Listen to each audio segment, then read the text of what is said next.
In this podcast, we have Lerner Nesbitt, the CEO of Climate Collective. We recently had Will Folks of Stability on to talk about carbon offsets. In this episode, we extend this to climate action generally, also encompassing carbon offsets. And we also talk about regenerative finance. One thing that Anna states particularly well in this episode is that as it relates to climate action, or collective climate action, the innovation is not primarily in the tokenization of the assets, but in digitizing the value chain to create transparency and verifiability. And this is something that we cover extensively in this episode. We are kicking off an exploration on the convergence of new market models such as this one, new technologies, and changing global economic dynamics. Anna, in her role as CEO of the Climate Collective, really sits at the intersection of this convergence, which makes, obviously, for a fascinating episode. Now, we're going to get into it. One thing I want to note is that Anna talks about when she was at the World Bank, she had the experience of sitting in on the COP, or the COP. This is the Conference of the Parties, a summit of the parties that signed the UNFCCC, or the United Nations Framework Convention on Climate Change.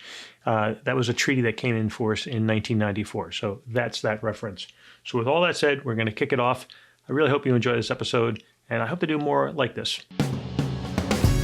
Welcome to The Encrypted Economy, a podcast exploring the business, laws, regulation, security, and technologies relating to digital assets and data.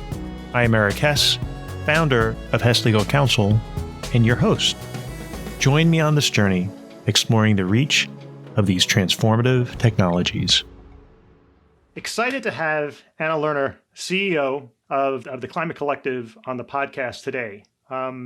She's going to talk about her background, but her background, both at the World Bank as a development economist and at Facebook, what a career that has sort of like led you to this particular role. It almost seems like it's perfect. So with that said, Anna, first, welcome to the Encrypted Economy. And love to hear, I think everybody would love to hear about your background and how it led us to where you are now. Yeah, thank you so much for having me. This is really exciting.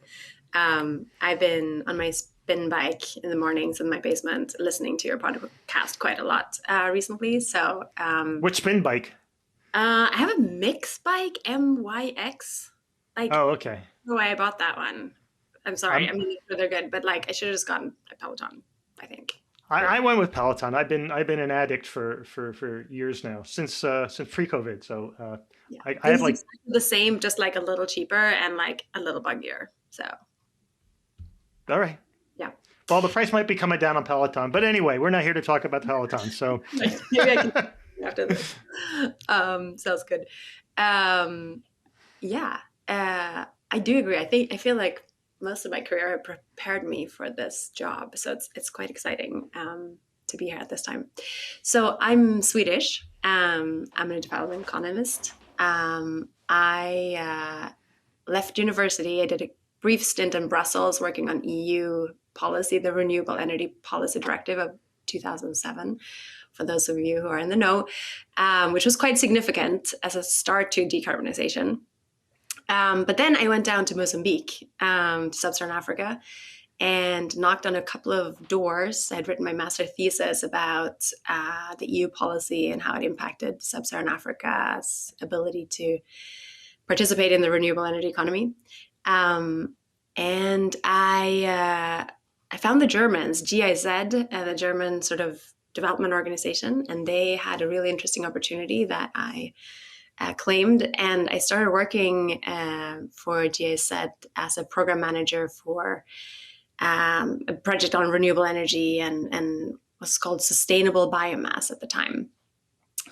So I spent 5 years in sub-Saharan Africa, based in Mozambique, working across all the SADC countries, so South Africa, Tanzania, Zambia, Zimbabwe, Botswana, and so on. It was a wild ride for a young Swedish recent graduated economist, I will say. I can only imagine. That's fantastic.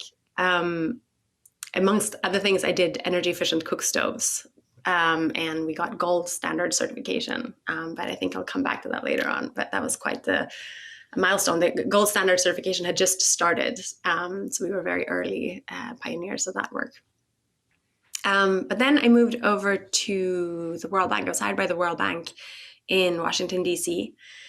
Left Mozambique, packed up my things, and flew over to America, and arrived in Washington, D.C. Such a contrast in so many ways. Stepped into the World Bank offices, even more of a contrast, and was tasked to work on climate mitigation finance. So climate finance, if you will, focused on carbon mitigation. And inside what's called the Global Environmental Facility, the GEF, which is a financing mechanism of the UNFCCC. So quite quickly after arriving, I was sent to COP 17 in Durban, and sat in on the complicated negotiations between countries and interest groups during COP, and learned a ton. It was so fascinating. And I think what really stuck with me was this clear sense of urgency for the need to do something right away, even though we were miles away from like today's awareness of decarbonization and, Paris Agreement goals, but it was clear that we had to do something. But also it was just such an inefficient instrument. It was such I think I was inspired and energized, but equally disillusioned and frustrated for being there. I spent 7 years in total at the World Bank, and moved from climate finance over to renewable energy and energy efficiency investments in Latin America, and did a lot of digitization and ICT work in Sub-Saharan Africa and Asia. So working on data, digital technologies, and trying to apply these across the World Bank's portfolio, so across sustainable development and climate change activities around the world. And I think that's how Facebook found me. So I was hired by today Meta, was hired by Facebook to join them in Menlo Park, to initially work on electrifying Sub-Saharan Africa. And that mandate was broadened to then include all of the sustainable development goals. And I was set in started leading a team that built the strategy for Facebook for how to drive outsized impact on the sustainable development goals. So really thinking about where Facebook is uniquely positioned, what resources it has, and how it could support advancing the UN SDGs. And did that for a couple of years, and that was really interesting. Again, learned so much. This was after Cambridge Analytica, and one of the unique superpowers that I thought Facebook really had and could contribute with was data sharing of privacy preserved data, which obviously, as you can imagine, was wildly controversial in many conversations, but also really impactful. The Data for Good team at Facebook has really demonstrated how the data that they are sharing is really important for emergency organizations. So I guess just to say, it taught me how to have conversations that are really complicated, and try to build trust among actors that are not necessarily trusting each other from the get-go. So moving them from corporate sustainability and partnerships to Climate Collective as the CEO. Started in September. It feels like a long time, but it's actually not that long. Yeah. Relatively short, so exciting. And so we'll circle back to the Climate Collective, because we need to do we need to establish a little bit of a knowledge base for the listeners. So I'll start with a very simple question that we covered a little bit on the podcast with Will Folks from Stability, but what is regenerative finance? Yeah, that is a great question. And I don't know if the world has like one answer to that yet, but I'll give you my take. So currently in our economic system, economic health is defined mostly in terms of production and consumption, ignoring somewhat the cost of pollution and natural resource consumption, thinking about these as externalities, but not really integrating them in the cost. And this leads to a negative impact on our natural resources. The broader concept of regenerative economics, regenerative economics, focuses on building systems that restore and preserve environmental resources and ecosystem services that are essential for planetary health. And then regenerative finance as a subsector to regenerative economics combines the mission of regeneration with decentralized finance, which are, as well as technologies and advanced data analytics. Fundamentally, it's an approach that internalizes the cost and the benefits of changes to natural resources and creates incentives for people to take planet-positive actions and economic decisions. Personally, I would say that regenerative programs are more ambitious than sustainability programs. I worked for many years in sustainable development, if you will. I think regenerative development or regenerative programs are more ambitious than they are. Sustainability, by definition, is about maintaining the current state of the environment, whereas regenerative programs really aim to restore the environment to its former state, to a place that's more positive. Excellent. And are there any regions that are particularly active for studying regenerative finance, like in Alaska? I've heard that the contrast between oil drilling and what's going on to their natural environment due to the permafrost and the impact on fisheries, like there's an extremely sharp contrast between the money that can be generated from energy extraction versus other dependencies in the environment, where it's actually probably one of the more polar examples of two forces sort of almost colliding, within a particular region. Are there other regions like that? I mean, I think you could think of almost our whole system as that, right? Like the idea Right. of not internalizing these negative impacts on the environment that we're having in our current system puts those trade-offs sort of crossroads. I think it's a bigger problem of, unless you can quantify the environmental externalities or the negative impacts you're having on the environment, as well as, and this is actually harder, as well as quantifying and measuring or projecting the positive impacts that you could have on preserving these assets or these ecosystems. And it gets really hard to go up against large investors or economic systems that are currently favoring the more extractive option. So it goes back a little bit to the need for data and transparency and accountability in these systems, but also to like who has agency and who has voice, like whose voice matters and who has a say in these decisions. And that's, it gets a bit political. So touching on the regenerative finance, I mean, this is a more, I call it, recent phenomenon. Do you think something like this could have been successful 10 years ago?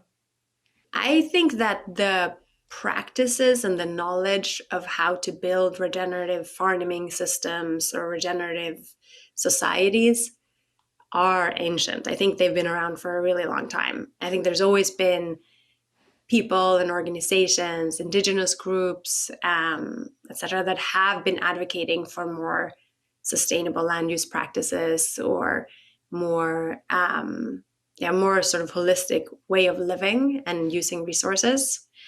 I met many of them, for example, when I was working with smallholder farmers in sub-Saharan Africa. It was fascinating going out to the villages and learning from them, understanding sort of the extension farming systems and how they had practices that were very different from kind of the westernized sort of green revolution techniques that they've been told to use, etc. I think the big difference, there are two things that are like big difference in why I think it's happening right now. One is these groups were always fairly marginalized for a lot of reasons, but they never really had the voice or the agency to sort of speak to this on a public arena. And then I also think that we've had such technology advances in the last couple of years that sort of the combination of increased awareness of the need for decarbonization and changing our ways of living, the urgency around that is coinciding with technology advances. We now have access to fairly reasonably priced sensors and IoT satellite imagery that can be used. Machine learning and AI has really taken off. So I think that's one of the reasons why it is happening right now, why it's being promoted in a lot of different places by a lot of different actors right now. And I don't think that would have been quite possible 10, 15 years ago. And let's talk a little bit about the technological advances. Which technological advances do you think specifically? I mean, you referenced IoT, you mentioned machine learning and AI, and blockchain. Do you want to kind of maybe like just tease out each one where, how it's impacted it? Yeah. So I think, and this is something I keep talking about, but I think that climate and environment sector has not really had the benefits yet of digitization. The data revolution that we've seen over the last 10 years just hasn't really reached these sectors. I probably have some thoughts about why, but maybe not as well formulated today. So I think regenerative finance is this really unique movement where they're combining advances in digitization, ubiquitous connectivity around the world, mobile phones in almost everyone's hands, with this notion of the need for a different economic system. And I think a lot of it is powered by these technologies that you just mentioned. So I think you need a combination of IoT, Internet of Things, which I think of a lot as hardware sensors and chips communicating in automation, generating massive amounts of data that can be used to then analyze some of these happenings and build models and predictions, leveraging machine learning, AI, but also computer vision, extracting information and data from pictures, for example, or videos, and blending this with the advances in financial integrity and decentralization that blockchain has achieved over the last couple of years. And I think combining all of that is when you get this opportunity to engage people in a different way, bring them all together, coordinate the actions of large and various varied stakeholders, and then drive that towards something really positive, as well as measure the progress and the outcomes of the work that you do. Are there any organizations that you think are particularly active in leveraging like machine learning? Because I mean, machine learning, I'll just put AI to the side for now, but it takes a lot of resources to leverage machine learning. I wonder, like the World Bank, I don't know if they do have a group that's particularly successful at deploying machine learning techniques for measuring these things, but I'm just curious, or even private organizations or foundations, or maybe Climate Collective. I mean, what's a level of maturity as it relates to machine learning technologies? Because they are resource intensive. Yeah, no, that's a really good question. I actually, one of my last projects at the World Bank was looking at leveraging machine learning as a way to detect anomalies in the energy consumption in Jamaica. So it's such a very specific niche example, but electricity utilities in Jamaica is experienced a lot of non-technical losses, which in the case of Jamaica is essentially electricity theft for lots of different reasons. And using machine learning, instead of sort of looking at each individual account and trying to figure out, is this theft? Is this malfunction of the technology? With machine learning, we were able to build a model that could detect, integrate a couple of risk factors to if this account would indeed be likely to be doing theft or would just be sort of a technical anomaly. And then they could use their limited resources to go after the accounts that had large amount of electricity theft, and thereby try to offset some of these losses that essentially, everyone else end up paying for. That was the World Bank. I wouldn't say that the World Bank has necessarily a large group of machine learning scientists on staff, but this was a couple of years ago, and I know that they have expanded their resources and their staff with these type of capabilities. They have a really advanced economics and scientist groups in what's called DEC in the bank. That said, there were a couple of groups that early on looked at how to deploy machine learning and data analytics for social impact causes. Data.org is a group. Rockefeller Foundation actually took some really important early steps to sort of ecosystem investments and enabled some of these groups to almost like borrow their expertise or like lease out computational capabilities to nonprofits. So, bigger picture, I think this has been made cheaper and easier with the help of cloud computing and sort of software as a service that's kind of proliferating now. But I think also in terms of sort of for development causes or social good impact, there have been a lot of groups that have tried to make this easier, a little cheaper, and a little more accessible, even for organizations that won't necessarily have machine learning experts on staff. Excellent.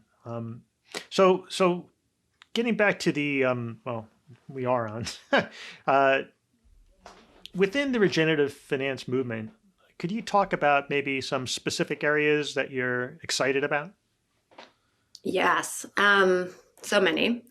And I'll make sure I'll get some links in maybe the show notes so people can look these groups up. But I think, so we talked a little bit about this need for digitizing the environment and climate sector. Data and digital technologies have generated massive advances, cost savings, standardizations, and efficiency gains to most sectors. I think of e-learning, e-health, remote health, I guess we call it, and e-commerce, to mention a few that impact like our day-to-day lives. And the environment and climate has really lagged behind, which has made mobilizing climate finance and building trust and accountability in these sectors slower and harder. I think the regenerative finance movement has already made progress on some of these. I'm thinking of early efforts to digitize environmental assets like carbon credits into tokens and non-fungible tokens, NFTs. While these early efforts focus more on sort of taking an analog asset or a paper version of a credit letter or of a carbon credit and generating a digital twin, this was an important first step, but I think this is really like the first step. I'm seeing the real innovation amongst groups who are currently going beyond and working to create a fully digitized carbon credit value chain. This could be groups like Toucan that's trying to build the infrastructure for all of this, but also Flow Carbon, Thalo. It's an interesting, more recent group, Senken, a group out of Germany that's doing really great work. And they're all trying to not just tokenize these assets, which I think has benefits in itself, but not really, that's not like the groundbreaking innovation, but actually trying to digitize the whole value chain and make it all more efficient, more transparent, and verifiable from project development from the start. But then I also think that there are efforts to leverage tokenomics or these sort of incentive mechanisms that you can build on top of blockchains to make climate action embedded in our day-to-day financial actions. Spirals is a really interesting group that's working on this, trying to create green yields from people holding digital assets, and then reinvest that into climate action. And even the more ambitious ideas around backing monetary assets with nature and biodiversity, I find really encouraging. Not necessarily mature and ready, maybe, but super interesting. Cello, which is a carbon neutral layer one blockchain, and the ecosystem where my organization was originally founded, has several teams working on mechanisms to design digital currencies such that their widespread adoption would essentially internalize the benefits of natural capital preservation and reverse this ecological crisis we're in. And if you're interested in this, aside from reading Ministry of the Future, where they talk about some of this, there's a group behind the stablecoin Mento that have been sort of my thought partners in this work. So those are all some examples that I'm seeing some really interesting innovations that I think are kind of like just scratching the surface and could really become impactful as they grow. Could you maybe touch on the progress that some of these efforts and maybe, Climate Collective has made in changing the economics of funding planet positive projects in developing countries? Yeah. This is also really, this is at the heart of, I think, the promise and some of what we have started to show, but we still have a little ways to go before we can demonstrate this at scale. But as I mentioned, I'm a development economist by training. I spent 5 years in sub-Saharan Africa, and from there on, really focused my whole career on ways to lift communities out of poverty. And I've been really frustrated at the lack of innovation when it comes to these models, business models, or organizational structures. I'm super energized by the new models and approaches that I'm seeing popping up around the world. For example, in Latin America, there's a group called Ethic Hub. They're active in Mexico, Brazil, Honduras, and Colombia. And it's essentially a refi protocol that's helping unbanked farmer access capital at really low interest rates. You could almost say that it's a platform for under-collateralized loans using data and technology to make that work. So how does it work? Well, they have yield farmers, so people backing or staking their token that then back actual farmers that are implementing these regenerative practices on the ground. So it's almost like a crowd lending backed by crowd collateral.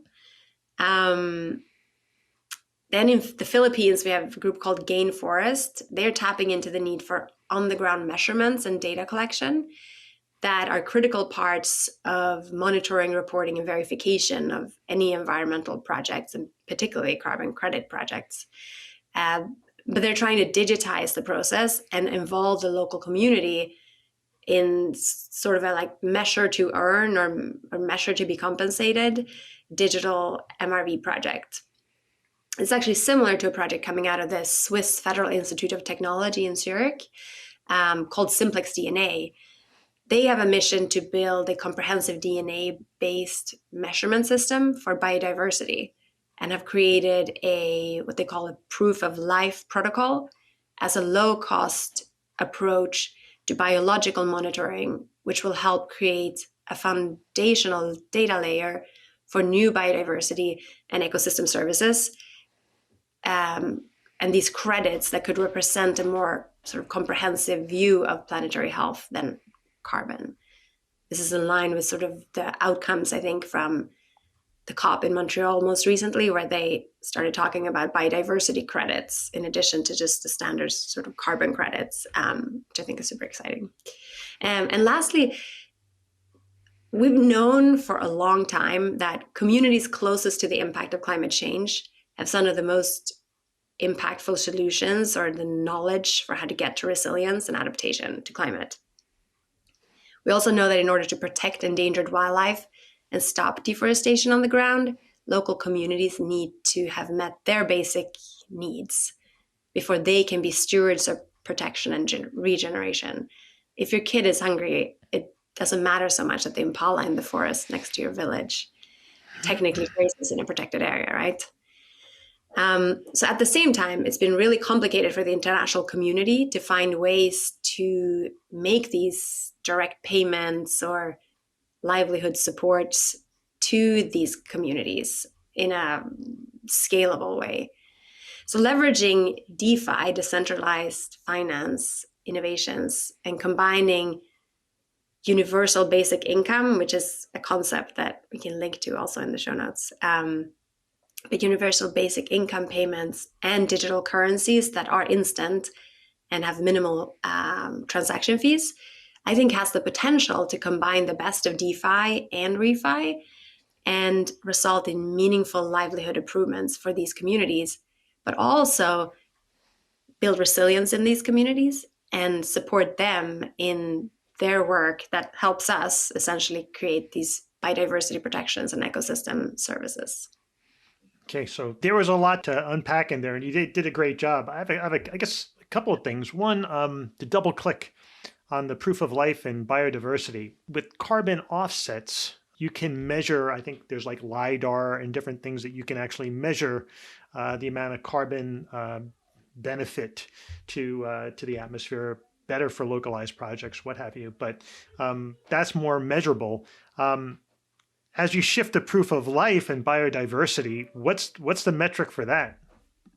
Yeah, I mean, this is again like IoT satellite imagery has helped us to create these maps of canopy cover and like make estimations of, okay, so how much carbon is stored in this tree, how tall is the tree, how dense is the greenery. We haven't even started talking about the roots and the mycelia under the ground, and soil carbon, which is, there are some advances, but it's still complicated. Proof of life, that takes it to a different level. But what I really like about Simplex DNA is their approach both to sort of involve people, but also having a really fairly simple approach. So they essentially developed these water testing kits, and then they can send them to anywhere in the world. So if you have a watershed in your forest next to you, which I'm sitting here in the forest in Maine, and I have like a little creek that's going down. So I could go to this little creek and I could make a water sample, take a water sample here and package it up according to their instructions and then send it to their laboratory. Actually, don't know if it's in Zurich or if they have their laboratory somewhere else. And then they are able to look at the DNA here and store this data that I contributed to in this larger open source database and contribute to sort of the global knowledge of what type of biodiversity exists in this little part of Maine. And then you can either support this, like fund this by being, I don't know, a researcher or investor that wants to know this information. So goes to this database and says, can I have that? And then pay a certain, a small fee to get access to the information that I have collected and they have sort of gathered and aggregated and facilitated. Or you can be just a backer of this initiative that you believe in finding ways to map biodiversity and proof of life around the world because you see an inherent benefit in having that type of data aggregation and thereby support their project that way. Excellent. I was just listening to a podcast the other day that described the ocean as, or these water bodies as being sort of a genomic soup. Like the super containers, you can actually just sample the water and really get this vast, informational database as to what's changing within the environment by this genomic soup. It's the right because it's fluid. It's like it's capturing everything, and if you think about it, across even large bodies of water, it's amazing what you can do. And I've also heard that it's something that's increasingly being looked at by pharmaceutical industries because there's so much within the ocean and within specific regions of the ocean that could be a front for additional pharmaceutical research. And then I guess a question about the UBI is the universal basic income really viewed like regionally? Like in other words, there is a community that's participating in these in this regenerative finance initiatives. And to your point, I have to feed my children before I can start worrying about the environment. Is that the way that UBI is sort of being viewed? Like, hey, how do we establish some sort of baseline in this community? And then from that, we build into this regenerative, like could be obviously conditions, you have to meet certain things. And is that sort of the framework for thinking of UBI? Or because when I first heard it, I thought more like in the US, people, every once in a while, this notion of UBI comes up and it's just sort of like, okay, how much is that going to cost? You're right. Both of those options, I think, belong to this larger, thinking around UBIs. Personally, I'm a little less interested. I mean, I'm Swedish, so very much in favor of kind of like a decent living standards and not working ourselves to death and all of that. So I appreciate the thinking around UBIs and shorter work weeks and all of that, like a citizen salary. I think some people I talk about, but I'm really more interested in the other point you're making there. So we know there are lots of groups that live next to biodiversity hotspots or who are already, from history protecting certain sources of like the high value sources of carbon or biodiversity, or areas that provide critical ecosystem services. We haven't even talked about oceans in this context yet, but I think the oceans and the genome soup there is super, super interesting when it comes to thinking about like who's involved there, like what role could fisheries play, even here in, well, now I'm going on a tangent, but like living here in Maine, we have a lot of lobster fishermen and oyster fishermen, and the ocean here in Maine, the Bay of Maine, maybe it's called. I don't know what it's called. Is one of the warmest bodies of one of the bodies of water that is warming the fastest. So not the warmest, but it's warming the fastest. It's going to completely change the blue economy for coastal communities in Maine. So the idea of UBI for me is more just kind of a mechanism or an instrument to find ways to send a small amount of money, just kind of a basic subsistence, a small contribution on a regular basis, so not dependent on seasonality, seasonal jobs, or an NGO coming or going, but just like a very stable little trickle of income that gets people above sort of poverty line and meeting their basic livelihoods, and that way enabling them to not be so focused on their basic needs, but actually be able to look around and be more supportive in protecting these assets and environmental values that all of us depend on. So that's, but I will say also this is just largely experimental at the moment. I have a little think group with a couple of colleagues, and we're trying to think about how could we pilot this in the best way? How can we experiment with this to sort of prove it out as a model that then conservation organizations or even poverty reduction groups like the World Bank could potentially then replicate at larger scale. It would seem like using IoT or data collection devices, and putting it on potentially even on a blockchain so that it could be consumed, right? It doesn't necessarily have to be. I mean, it could just be something that anybody who invests in it could see the metrics and KPIs associated with it. I mean, ultimately, does it have a measurable benefit to the community? Like the community, if everybody's bought into it, they need to then undertake these activities that improve the environment, like whatever it may be. You could have little communities that support regenerative finance, and just sort of that's generally the main business of the community, right? They're focused on whatever that is. I think that'd be very intriguing. The old model, prior to sort of this real-time data and even the immutable data it's an old model that still exists, but you would invest in a charitable organization. And a charitable organization would then, you would look at GuideStar, you'd look at Charity Navigator, but that would be the extent of your understanding of the impact. Like how much did you spend on administration? Look at the annual reports. And there's good data there. But with the advancement in data science, you can measure it to such a more granular extent, and you can be so much even more connected with the actual project versus I give it to you, and then you give it to another group, and they give it to somebody else, and they have to collect information from somebody else, periodically, and then up the chain it goes, and different analysts interpret it, and it goes back.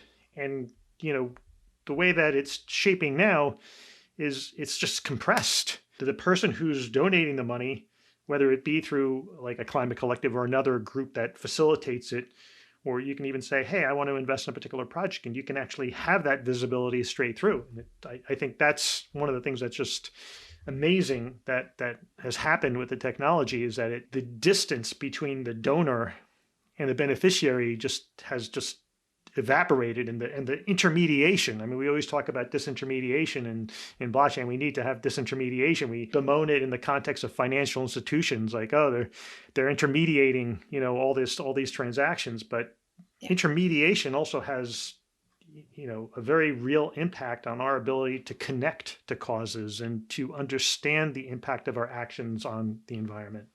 Yeah. No, I couldn't agree more. I was kind of like, disintermediation.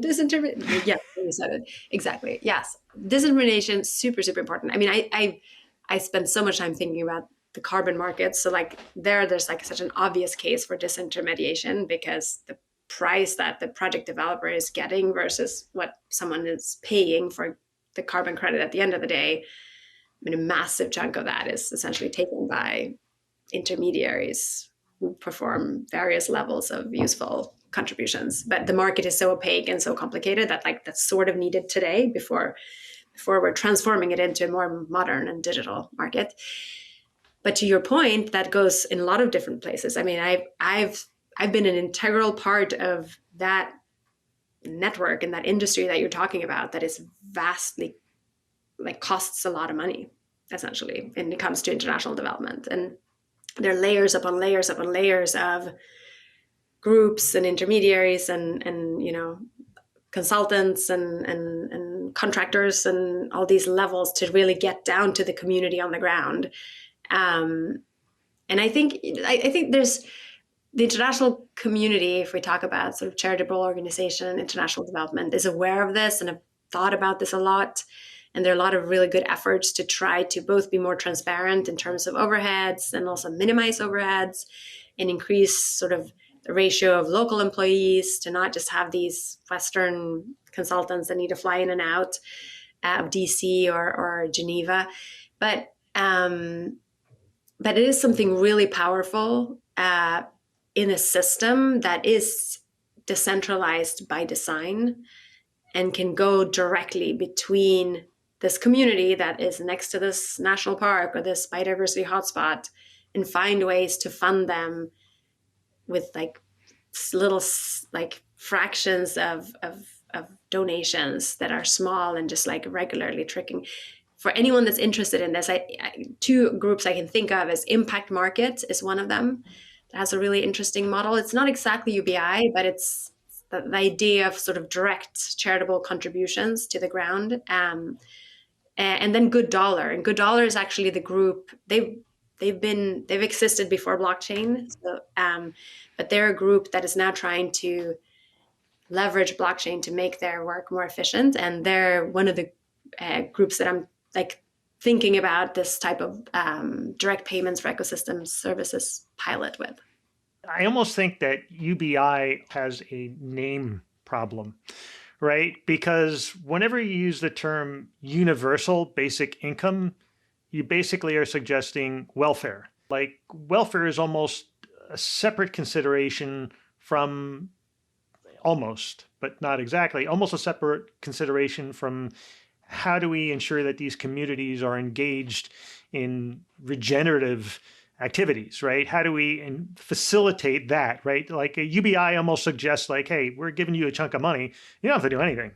You can watch TV all day long, UBI. Now, I know that some people would say, hold it, no. You misunderstand the movement, and I'm not professing to be educated, but to me, like the first time because we talked about this, and I talked with others about this, even in advance, about this notion of UBI. But anyway, interested in what your thoughts are on that. Yeah, I mean, I agree. Actually, 100% agree. The first time I heard it, I was like, "Ooh, that sounds really political. That's not problems and reputation issues with crypto and like all these, let's not pick that up." But so maybe I'm going to turn it to your audience. I think of it as a mechanism for direct payments for ecosystem services, but that's a mouthful. And I think it's only meaningful if you like really understand what that means, and you'd be like, oh yes, exactly. We need these direct payments to communities so they can perform the ecosystem services. So if anyone has a better name for what this should be called, she's taking suggestions. yes, But it's yeah, I think it's true that within that community, you need to think of it as part of a broader ecosystem. You can't just simply say that this particular individual is making this contribution. So anyway, I'm glad we talked about it because just the UBI has a very different meaning to a lot of people in the U.S. It was raised for a while like universal basic income when everybody thought that there would never be any inflation and we would be happily ever after. And hey, why not just pull from the money tree? But I won't go into that because I'll get me into trouble. At least won't be relevant for this podcast. So we're 46 minutes into the podcast, and Anna, believe it or not, I haven't even asked you what is the Climate Collective. So I think now's a good time. We've laid the base work, and let's start to get into it. What is the Climate Collective? Yes, what is the Climate Collective? The Climate Collective is a leading coalition of stakeholders. So from investors and nonprofits to entrepreneurs and scientists, leveraging trusted, sustainable Web3 infrastructure to unlock innovative and verifiable climate action at scale. Our mission is to build a trusted market for high quality digital environmental assets that enable people and the planet to thrive. And put a little more simply, a little more straightforward, we're an innovation network that's made up by people and organizations that believe in using digital technologies to unlock climate action at scale. Right. So let's talk about where it originated and what were the projects that first drove its formation or followed it. Yeah. The Climate Collective originated from the Cello ecosystem. And this was, I think, a natural place for the Climate Collective to take shape as Cello blockchain launched on Earth Day in 2021 as a carbon neutral layer 1 blockchain with a very specific mission to embed and increase the value of natural resources in the financial system through digital transformation. Sometimes mentioned through tokenization, but I think it's broader than that. Cello also has a really vibrant and diverse ecosystem of builders and contributors, as they are the only chain that is mobile first, or the only chain that I'm aware of. I've never heard of anyone else, any other blockchain that is mobile first, but not sure if that's 100% true, allowing people with access to mobile phone to participate in the digital economy versus the more computational heavy requirements of other chains, including digital wallets with, very complicated passcodes and such. Participating on the Cello ecosystem, you only need a cell phone and a phone number. So this makes on and off ramping in emerging markets a lot easier.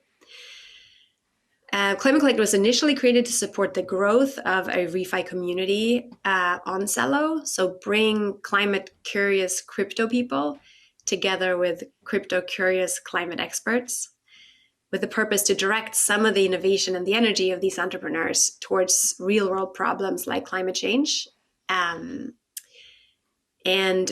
we're just about to pass our first 1-year anniversary and are tweaking our mandate and focus a little bit. And I think we've reached critical mass of projects and organizations building promising solutions to climate finance and verifiable climate action at scale. So going into 2023, we think we can have a bigger impact by supporting growth and scale of these solutions. So now we're growing our programming to also focus on convening and partnering around market-making solutions and unblocking some of those institutional or financial barriers that are still sort of making the growth of this ecosystem not quite take off.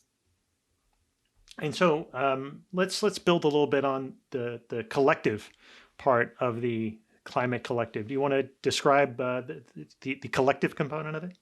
Yeah, and it's a great question. And having worked in lots of different organizations and industries so far, this is really the thing that surprises me the most every day. Web3 is is a really interesting space to be in. I've never really seen collaboration across organizations and mandates quite like I'm seeing in refi. I think it is the case also in climate in general, because it's like we have this collective understanding and the sense of urgency for what we need to do, and the complexity of the task we're trying to deal with. But in refi, it's not just kind of mission alignment and sort of supportive engagement. It's also like direct involvement in each other's projects. People are helping out, lending resources to each other, building bridges, infrastructure bridges, and fixes that helps others than just sort of your own initiative, which I think is really incredible. We've tried to institutionalize some of that sense of collaboration and the spirit in the Climate Collective. So we have an inner circle consisting of what we call our founding members and a handful of recently added members. And this group, we meet regularly, we share information, we collaborate on sector-wide initiatives, policy engagements, or overall try to create this sort of supportive and reinforcing flywheel of engagement for each other's work. And then we have a wider circle of partners that include our grant recipients, infrastructure partners, or more loosely affiliated partners or observers that care about our work, support our work, want to learn more about our work, but aren't quite deep in it enough to be a full-on member. This layer is valuable since they offer opportunities for cross-pollination across sectors. They ensure infrastructure interoperability across different blockchains and expands the pool of talent, resources, and creativity that we have in our sort of wider ecosystem.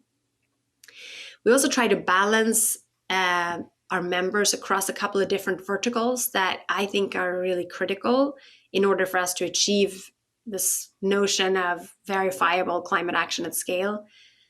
And even just that wording is probably loose in a sense, but I think the importance is on verifiable. Like, we don't just like claim we do things. We want to actually be able to demonstrate it transparently that this is indeed what's happening and this is indeed the impact it's having. And then at scale, I think this is sort of the notion around planetary scale and the urgency we're up against. So the various verticals that our members are operating across are carbon market supply side, demand side interventions, biodiversity credits or biodiversity programming, digital MRV, which we mentioned a little bit before. Some members are working on renewable energy and instruments to unlock finance for renewable energy. And then also some groups are looking at mobilizing and incentivizing individual action towards a more planet positive world. So we also try to facilitate mutually beneficial integrations and partnerships across sort of our members, our grantees that have received grants from us, and then this wider group of sort of friends of the Climate Collective. Excellent. So so you've had about what, like a year and change of life as a collective. What does the next few years look like for the Climate Collective? Well, ideally, we work our way out of our job. And it sounds maybe funky, but this is something we talked about at the World Bank at some extent. We're like, this organization, our purpose should be to not exist, right? Then we've fixed the problem we're here to address. But I don't really feel like its interventions was designed to achieve exactly that. So I'm trying to embody that a little more now at the Climate Collective, where I think of us and in our current role in this time of climate crisis, in this time of the crypto winter, in this time of macroeconomic instabilities, as an ecosystem supporting platform. So we are here to support the ecosystem to be successful. And if we manage to unblock specific barriers or generate resources or build trust in the community so we can unlock more high quality climate projects or generate more sustainable corporate demand for this work or investments, And in theory, we don't need to be here if we do that well and if our sort of wider ecosystem is successful. So I think one of our key functions is to help cut through the hype, if you will, surrounding blockchain and Web3 to make it easier for climate tech companies or climate NGOs or just the general audience to understand what this is about. Ideally, we make it unsexy. This shouldn't be the topic of media or Twitter threads. This should just be a basic, boring technology that has a really big impact, but it's just kind of accepted for its improvements and the way it can sort of change the system and improve the system. And then we just move on and integrate it and work with it. So I'm really trying to get us more focused on the real world applications that this technology is having and the impacts that we're seeing on the ground, and solve some very concrete barriers that we're still having to reach decarbonization at the level we need to correspond to the world's climate goals. With blockchain, and there's certainly a lot of hype around it, but it is an enabling technology, as encryption is an enabling technology, and you can do exciting things with it, but it's the things that are exciting with it that should be the focus. Yeah, absolutely. And one thing that is kind of interesting and slightly frustrating is this over focus on the energy footprints of blockchain.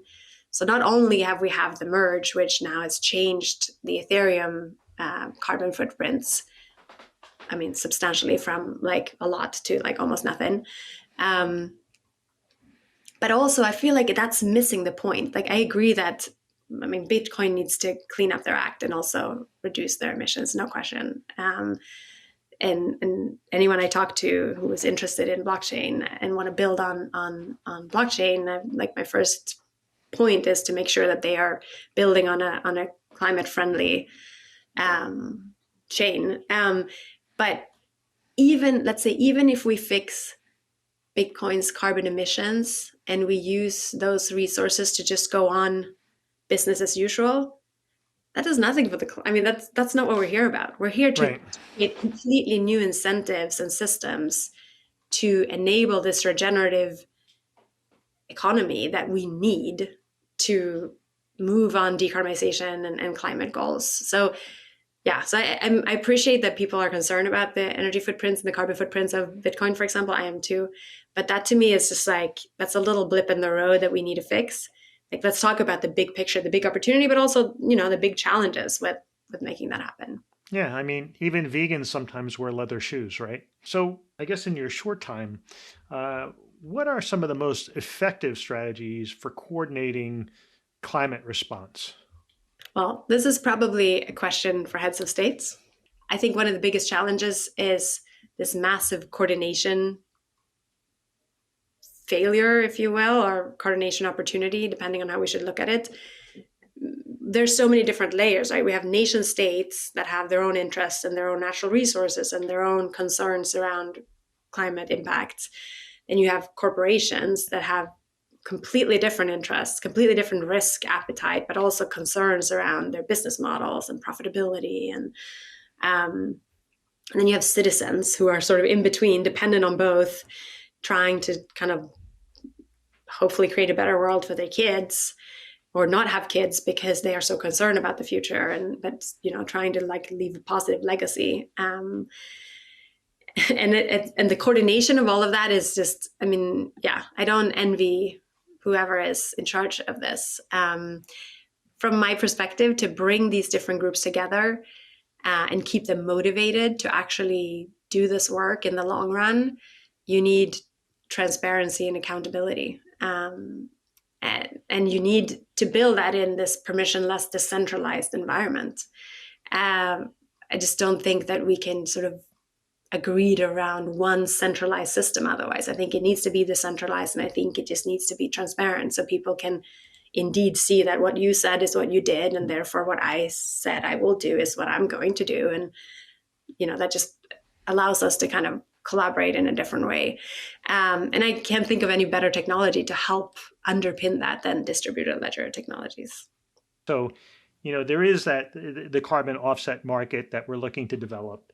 When I mean it, we in a larger context. But what are some other mechanisms when you're thinking about it? How do you generate this scalability of climate action, right? Like right now, obviously, carbon offsets.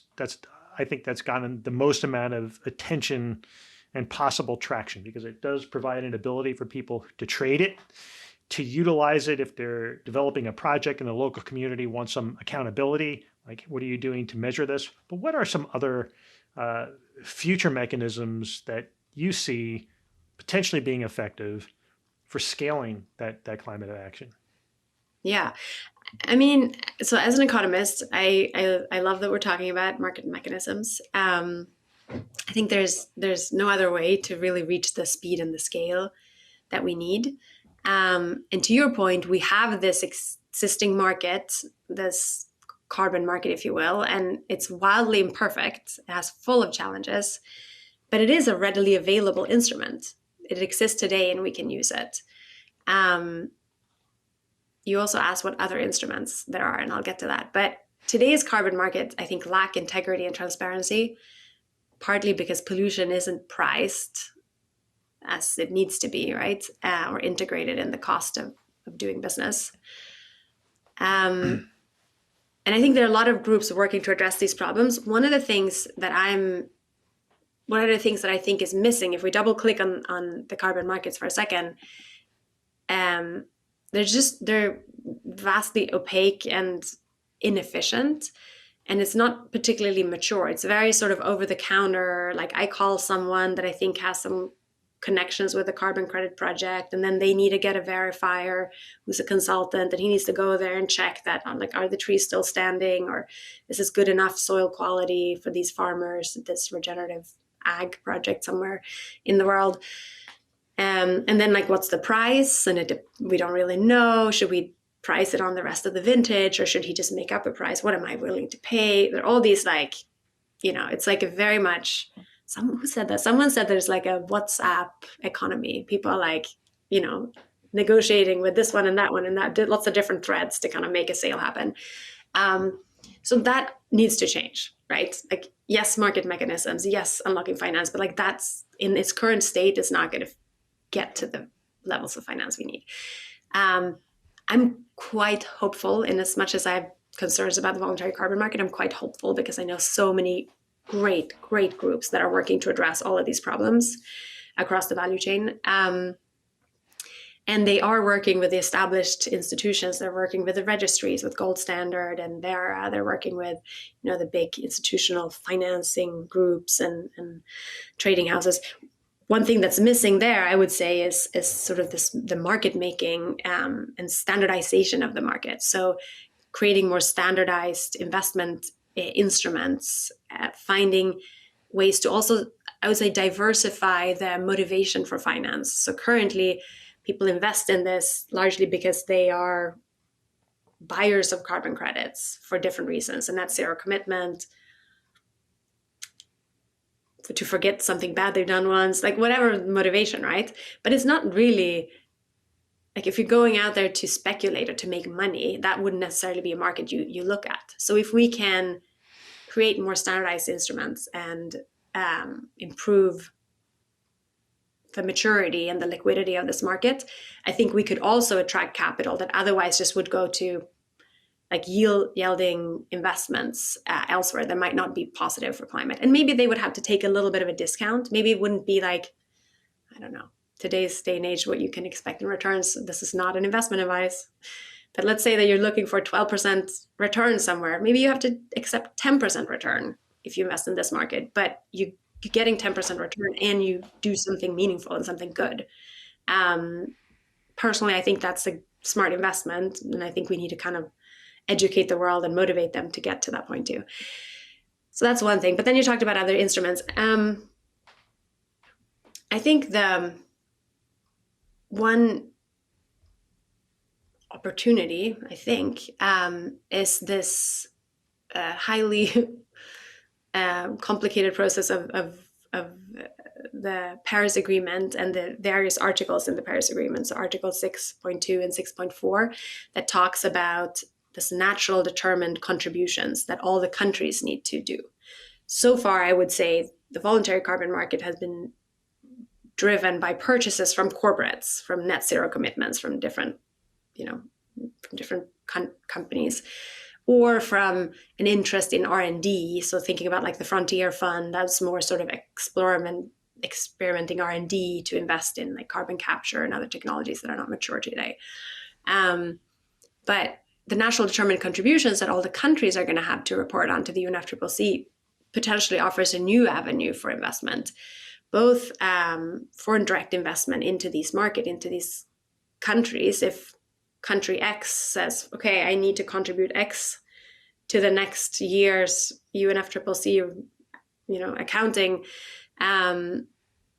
what can I do in my own country to reduce and generate offsets, and what else could happen if I invite foreign investors or domestic investors to further these actions in my country. So I think that's an interesting avenue to generate more resources. But this goes back again to the accountability and the transparency of all of this. Are countries just going to like write up a Word document and report back what they've done and what their greenhouse gas inventory is? Or will there be a standardized methodology and way to submit your data and verifiable claims of what you say you've done? And will this be tracked on a public ledger so that there's accountability in it and the world can actually verify what has happened? That's probably the $1 million question here. Right. And is it going to be tracked in the units that are actually going to support that credibility? I mean, that's the unit is something that's been intriguing me, like, and particularly since I talked to folks about like this localization of environmental impact and how do you measure the localized impact? Like, what are you doing for carbon offsets locally for what you're creating, what you're developing locally, right? Because I have a higher value. Should that like have a premium because you're also probably generating local jobs or this network effects that's positive for the community. Absolutely. If I'm buying an offset from the Amazon rainforest, that's kind of a big aggregate, and there could be a fair amount of double counting, and I'd say the verifiability of that is pretty low. When we talk about transparency and accountability, they're like integrated, right? They're like the same sum. You can have transparency, but if you don't have the accountability, then, how do you actually measure? If you have the accountability, but you don't have the transparency, it's the same issues, the ability to account to it on almost on a unit basis, which is why smaller projects that actually facilitate this, while definitely harder at scale, does provide a lot more credibility. Yes, exactly. This is exactly the point, right? But I think that's also why I'm excited about these efforts to bring these assets and these efforts on chain from the start. So like if I go to Verus Registry and I buy a credit and I even if I tokenize it, even if I make it into a more fungible asset with increased liquidity and whatnot, I still don't know much about it because of the system that is used today to, register and verify and document the assets and with, the risks that you just kind of outlined. So if it's on chain from the beginning, then we have a whole different way of identifying this project and tracking the impacts over time. The vintage could also be a price differentiator all of a sudden. The social impact that might be generated. Oh, this is the best idea. You have a project and then you do not a universal basic income, a direct payment for ecosystem service project in the same vicinity. So there's like positive spin-off effect on this local community, and you're able to quantify that as part of the asset that you then turn into a carbon credit. And then the buyer of this a couple of years later can then have the information and see, what happened to, is there now a market there? Are there people who moved up from bikes to motorbikes, which is a sign of, development in rural communities? And do they have cell phones? Like, can we see, positive social and environmental spin-off effects of it? It's got to be the right motorbikes. Motorbikes, right? Right. Yeah. We've covered a lot, so thank you. Is there anything that before we break that maybe you didn't get to or you think we should cover? The only thing maybe I would add is an ask to your listeners. So I think one thing that's really scarce in both the carbon industry, climate industry, as well as in refi is talent and very capable operators. So for this to work, for us to be able to prove out these businesses and generate enough finance and really scale this industry, we need people with talents and varied talents. You don't need to be a climate expert or a coder or a finance expert, although we need capital market experience. So if you know a lot about finance, you're extra needed. No, but we need all kinds of experiences and backgrounds and personalities. So I would encourage anyone that's interested, that gets inspired by this type of conversation, to reach out. climatecollective.org is our website, but also I'm on LinkedIn and would love just to talk to people who are interested in this industry, who want to deploy their resources, talent, their network to come and help us really make a dent on climate action. Anna, this was great. Thanks so much for coming on the show. Yeah, it's really fun. Thank you so much for having me. It got me so worked up. Now I'm going to Davos and I'm like, we need to fix this. That's right. Well, Davos is at a different level, right? It's a different level of scale. So, yes.